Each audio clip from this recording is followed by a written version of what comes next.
Welcome back into our class TH100 Systematic Theology. This is an introduction to systematic theology. This is part 2.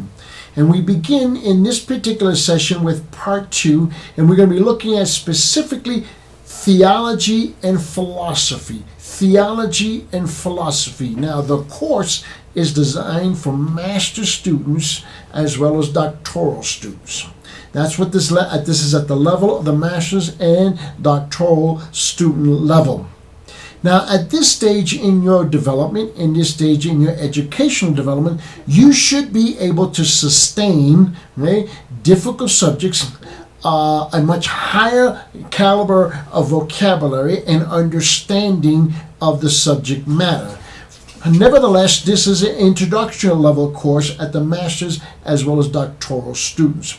Now, we will break each session down into 30-minute sessions, and the reason why we do that is because we have lots of master's and doctoral students around the world who live in third world countries where they're not able to sustain a long internet signal for a very long time. So what we do is we do our courses in 30-minute segments, and it's amazing how many of our students around the world listen on their cell phones, and they get their cell phone video, and their signal is not that long. So I want you to understand that.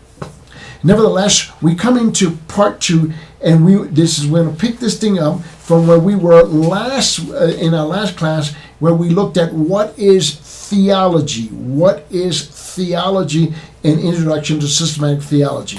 Now we come to part 2, theology and philosophy. Now, here's our objective. Okay, we want to have at least 3 objectives as we begin part 2. Number 1, that is, after studying with me in this particular course, you should be able to do the following 3 things. Number 1, to explain the relationship of theology and philosophy throughout history. To explain the relationship of theology and philosophy throughout history. Well, why is that important? Well, because nothing is new under the sun. Things have been repackaged over many centuries. If we don't understand how we arrived at where we are today, then we really can't define who we are today and where we're going to be going into the future. So, we have to learn to explain the relationship between theology and philosophy throughout history. Once we've got that, then we understand how we arrived at so much of the great influx of philosophical thought in our theological grids today. Then number 2, we should be able to demonstrate. Number 2, demonstrate the influence of selected philosophers on theology through the 20th century into the 21st century. Let me repeat that. We should be able to demonstrate the influence of selected philosophies and philosophers on theology through the 20th century into the 21st century. In other words, who are you following, and what is their thought, and where did they get their thought from? Then, number 3, you should be able to integrate theology. You should be able to integrate theology and philosophy in an appropriate manner. I want to underscore that. In an appropriate manner that does not damage the Christian faith. This is crucial, number 3. You should be able to integrate theology and philosophy in an appropriate manner, in a certain way that does not damage the Christian faith. And this is crucial to us. Now, let's put together just a brief summary statement up front so we have an idea, okay? Now, there are several views of the relationship between philosophy and theology that have been articulated throughout church history. Now, there are 5, I would say there's more, but there's at least 5 20th century and 21st century philosophies that have especially had an impact on contemporary theology. Number 1, pragmatism. Number 2, existentialism. Number 3, analytical philosophy. Number 4, process philosophy, and number 5, deconstruction. Now we're going to get into these details in part number 2 of this teaching. So that's what we're going to be looking at, because these 5, okay, pragmatism, existentialism, analytical philosophy, process philosophy, and deconstruction, these 5 have had the most impact on contemporary theology. It doesn't matter what your denominational background has been, but these 5 have had the biggest impact on contemporary theology as we know it today. Now, underscore the word if philosophy is used appropriately, okay, it can provide resources that will enable the establishment, I think, of a very clear and accurate foundation for theology. Now, we're also going to be looking at, and this is what I need you, why you have to really learn, as a master and doctoral student, you need to hone in on your listening skills, You've been taught how to teach. You've been taught how to preach. You've been taught how to deliver a teaching, how to deliver a sermon. But very few people are taught how to listen to a sermon, how to listen to a teaching. Now, you, most of all, as a master's and doctoral student, you should know how to do this. And so I want to give you 5 things right now, okay, that you need to look for as we go throughout this course. That is, number 1, okay? And so here are the study questions, because you're going to have to answer them on your exam. Number 1, what is Tertullian's point in asking, what is there in common, okay, between Athens and Jerusalem? Need you to be listening for this, okay? Do you agree or disagree with him, and defend your answer? So you're going to have to come to that point to do that, okay? Number 2, what 2 Greek authors greatly influenced the writings, okay, of the early church fathers, okay? And you're going to have to learn how to briefly explain how, because that's still self-evident today. Number 3, here's a simple one. What is absolute truth? What is absolute truth, and how does it relate to the philosophy of pragmatism? How does it relate to the philosophy of pragmatism? Okay?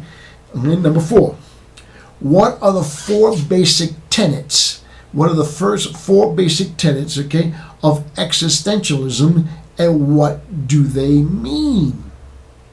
Number 5, explain briefly how philosophy should be used in theology. Number 5, explain briefly how philosophy should be used by theology. Now, these are the things you need to be looking for. You go, well, Professor, Pastor, Brother Eddie, why is all that important? I'm never going to use that in the pulpit. I'm never going to use that in the teaching, preaching. Let me tell you something. It's for your development, so you understand where you get your thoughts from and how you communicate these thoughts. Now, so we're going to be looking at a number of areas, okay? Number 1, we're going to be looking at the types of relationship between theology and philosophy. So we're going to be looking at that. We're going to be looking at some of the 20th century philosophies, okay, that really had the biggest impact, okay, coming into the 21st century today. Then we're going to be looking at pragmatism. We're going to be looking at existentialism. We're going to be looking at analytical philosophy. We're going to be looking at process philosophy. And we're going to be looking at deconstruction.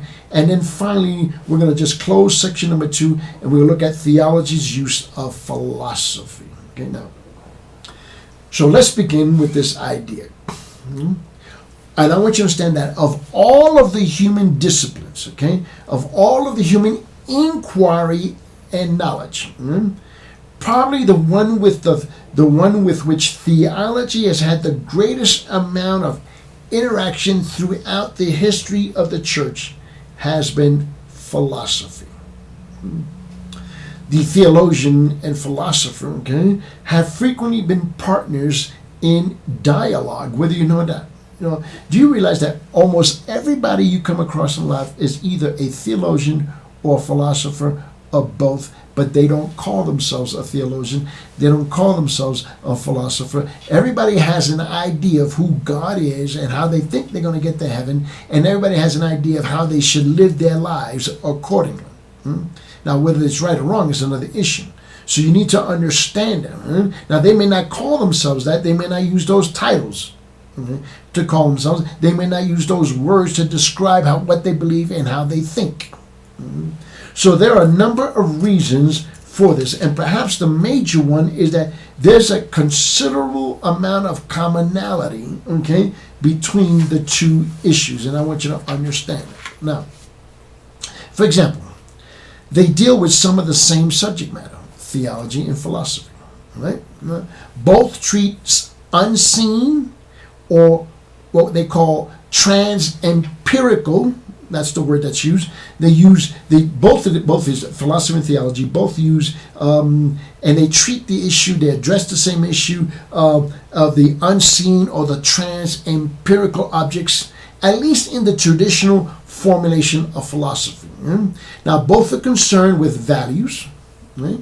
Human values, philosophical values, theological values, and both have focused, at least in part, of their attention on humans. This is what we're addressing. You and I are in the human business. We're in the business of dealing with humanity, human beings. Now, there exists this overlap. There's this overlap that was particularly true early in the history of philosophy, before its many children left home. Because under philosophy at one time, there was a numerous amount of sciences, Now, in the earliest days, many topics are now treated by other separate disciplines were part of philosophy. For example, an indication of this was the variety of works in what we would call the Aristotelian, in the Aristotelian corpus, in the body of work of Aristotle, This would be, for example, what used to be there. Mathematics was there, psychology was there, political science was there, and so forth. So it used to have a lot. Just think of it like a university, and they have all these departments. Well, philosophy, and theology had a lot of these things under them. And then one by one, however, these children, they matured, mathematics and psychology and political science and so forth, and they made their own homes, where they now turn into what we would call formed families. They became separate, distinct families. Now, although philosophy and psychology, sociology, and all of the other behavioral sciences, have long since left the philosophical nest, if I can put it in those terms, they still discuss the key philosophical and theological issues, and the nature of philosophy and theology attempt to give some, how would I say, integrative approach to reality, some of the understanding of life. Now, where the agenda is at least in part the same, we can put it in those terms, there will be inevitably some type of an exchange between the two. So let's look at the types of relationships between theology and philosophy. Now, I understand, of course, a lot of the young preachers and the young pastors today express absolutely no interest in the subject matter because, let's be honest, most are pragmatists. They want to do things that have results right now. They're very short-sighted in their thinking, and they got long views about pragmatic ministry life. But I want to look at this with you because we're addressing the master's and doctoral level students. Now, so number one, we want to look at the relationship between theology and philosophy, and that has taken different forms. And you'll recognize them. You may not know the names and the titles, but if you are a student of the Word of God and you're a student of theology and you've developed some kind of a library, then you begin to see some of this weave through a lot of the texts and the studies, and depending on what philosopher, what theologian you happen to follow. So the first note is this, in effect, is this: no relationship at all. That was the first relationship, okay? In other words, theology is disjoined from philosophy. That's the first type of relationship, that there is no relationship. Okay? Now, this particular approach manifested itself as early as one of our church fathers, early church father, Tertullian. And Tertullian, this is more or less around the year around year 160 to 230, somewhere in that time period, okay? And I want you to consider this one of his famous lines, okay? And he said three things. And he's the one who came up with, where is there in common between Athens and Jerusalem, right? So in Tertullian's mind, he saw Jerusalem as exclusively theological. And then in his mind, he saw Athens, Greece of that day, as purely 100% philosophical. Right? So in his mind, he said, what do these two things have in common? What do they have in common? And secondly, what between the academy and the church? What isn't there that's in common between the academy and the church? In other words, there was an academy of philosophy in Greece, and the church that was birthed in Jerusalem. And then the third thing that he said was, what is there common between heretics and Christians? What is there common that's between heretics and Christians? So you see why I said that the relationship, number one, I said that the relationship between theology and philosophy, okay, the first is that there was none. And this is how we begin to look at this. Now how do we get to this approach? How do we get to this approach? Well, this approach regards philosophy as having nothing, zero, to contribute to Christian theology. Okay?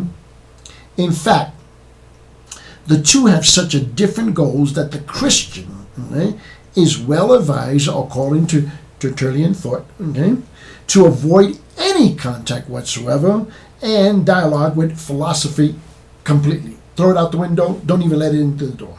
Okay? That's how it sees us. Okay, belief does not arise because of support from philosophy or other sources. So that was the Tertullian way of thinking. Okay, but virtually in spite of the contribution of these disciplines, this view also appeared in the Middle Ages. Now remember, we started out around the year 160 to 230. Now let's just kind of fast forward the tape into the medieval times, okay, or the Middle Ages, in the thought of what's called the avarice. The avarice. Now you spell the word avarice as Averroists.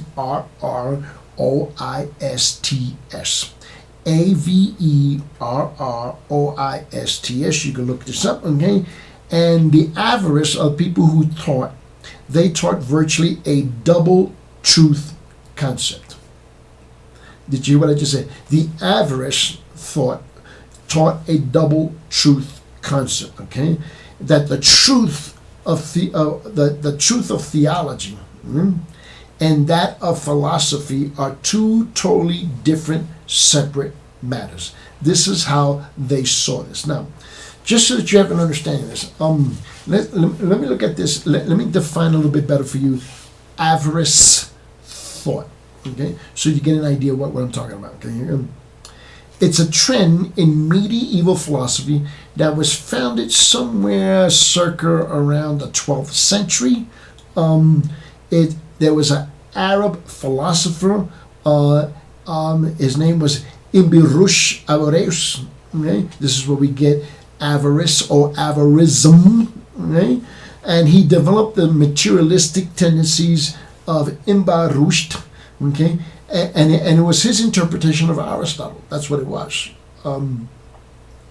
It's the idea of eternity, and consequently the absence of the creation world, and the mortality of the soul, and the theory of double truth.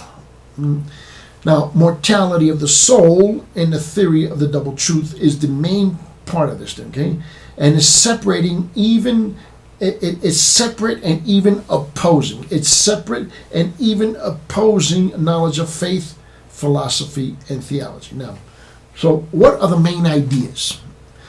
Because if you don't realize it or not, this is still very much around today, and we see this in a lot of the teachings and the teaching and preaching of Gnosticism. We see it for those who I'm not sure if God is or God's not, okay? And we see it in a lot of people who got caught up in the word of faith and the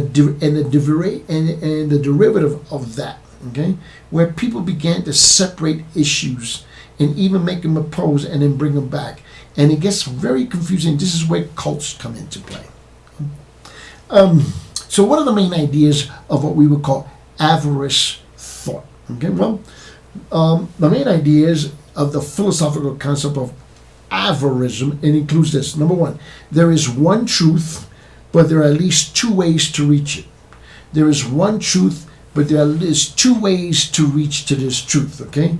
And it's through philosophy and through religion. And they're both acceptable. Okay. The other is that they taught is that the world, W-O-R-L-D, the world, okay, is eternal. The world is eternal. Okay? This is where we get some of the thought and ideas that the postmillennialism, okay, derives some of its thought patterns from that. Okay. And then the other thing is we get is the soul is divided in two parts. The soul of man is divided in two parts. And that is, one is individual and the other one is divine. One is my individual soul and the other one is divine. Okay. And then another idea is that the individual soul is not eternal. You'll see this in cultish teaching. Okay, the individual, this is where we get, for example, as we approach the book of Galatians, we approach the book of Colossians, okay? And you begin to see some of these thoughts come out of that. Right? So we have the individual is not eternal, his soul is not eternal. We get that teaching in avarism, okay? And then the other thing is that all humans are at the basic level share what? They share one and the same divine soul. All humans at the basic level, okay, share one and the same divine soul. It's an idea known as monoschism, okay? Monoschism, M-O-N-O-P-S-Y-C-H-I-M, okay? So monoschism, okay? And then the last main idea is the resurrection, okay? The resurrection of the dead is not possible, okay? This was put forth by Boetius, okay, and his teachings, okay? So, the founder of this was Avarice, okay? And he believed that sometimes, okay, that Scripture sometimes uses metaphorical language, okay? And that those without philosophical training to appreciate the true meaning of the passages in question are obliged to believe the literal meaning. Okay? So, and then later on we had a gentleman by the name of Siger, S-I-G-E-R, Siger, S-I-G-E-R, and he expanded this claim that there exists a double truth, okay? A double truth, a factual or what he would call a hard truth, truth that is reached through the science and philosophy, and then there was this religious truth that is reached through religion. And you go, wow, Brother Eddie, but that's just outrageous, just outlandish. So what does it mean for us today? Nothing. No, that is still very much alive and well today. Now, then if you remember, one of the fathers of the Reformation is who? Martin Luther. Okay, and Martin Luther was reacting against in his age and during his day and age against the Catholic philosophy of Thomas Aquinas. And so Thomas Aquinas, okay, he operated in both realms, okay, and that was in theology and philosophy. So you can begin to see that perhaps this subject is not so esoteric. It's not so way out there in the clouds, in the intellectual realm, which has no meaning. No. You need to understand, okay? So we have this idea of Thomas Aquinas, okay?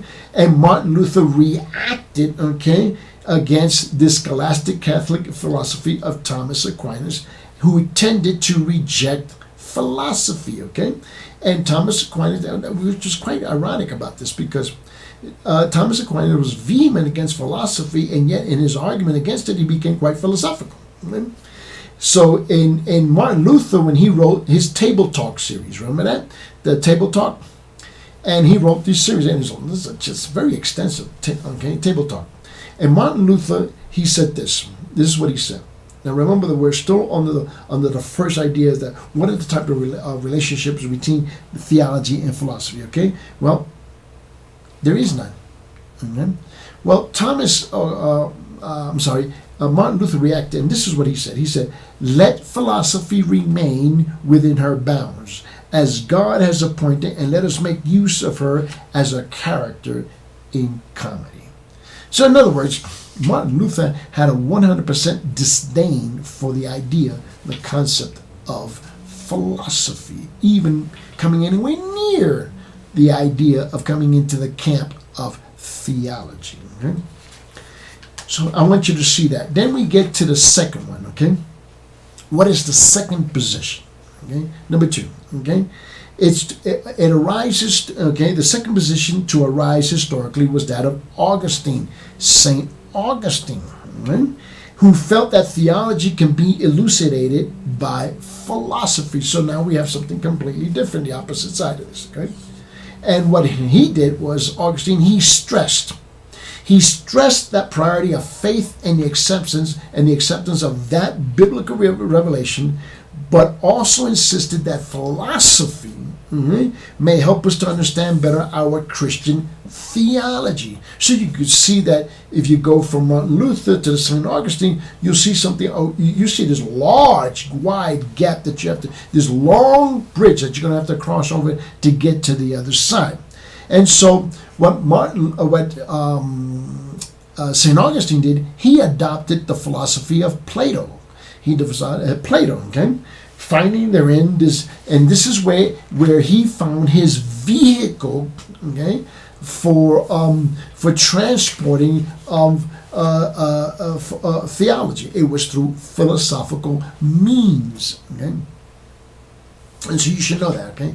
And so Augustine felt, for example, that the Christian metaphysics, okay, which with its concept of the supernatural world of God, okay, and the created world that derives from and depends on that supernatural, might better be understood in the terms of Plato's imagery of the divided line. So you begin to get a chance to see this, okay, and this is what we would call Platonic theory of knowledge. This is where we get to this thing, okay? And one of the, one side are the unseen ideas, okay, which are more real than the sensible objects, okay, on the other side. Now, the sensible objects are but shadows cast by these ideas. Now, the Platonic theory of knowledge was also adopted by Augustine's theology. Plato taught that all knowledge that we have is actually the ideas of pure form. This is how he taught this idea, okay? Plato taught that all the knowledge that we have is actually the ideas or pure form. Now, in a pre-existence, state of our soul, okay, in a pre-existent state, our soul had contact with the empirical particulars today, okay, Okay? And so it's with these ideas we get the whiteness, we get truth, we get chairness, okay, enabling us to recognize these qualities in the empiricals, particularly today. And at first, I know you're struggling to understand what I'm saying to you. Just be patient. Look, Augustine adapted. He adapted this part of the Platonic philosophy to his own doctrine of what he called illumination. The light enlightening every part of who comes into the world. Mm-hmm. And we see this in John chapter 1 verse 9. In John chapter 1 verse 9, God is impressing on the forms of the human intellect, right? So if you turn your gospel to the Gospel of John, we see this in John chapter 1 verse 1. He says, there was true light which coming into the world enlightens every man. So this is the particular approach that Augustine took as he approached this particular subject matter. Now we'll pick this up in our next session as we come together in our second session.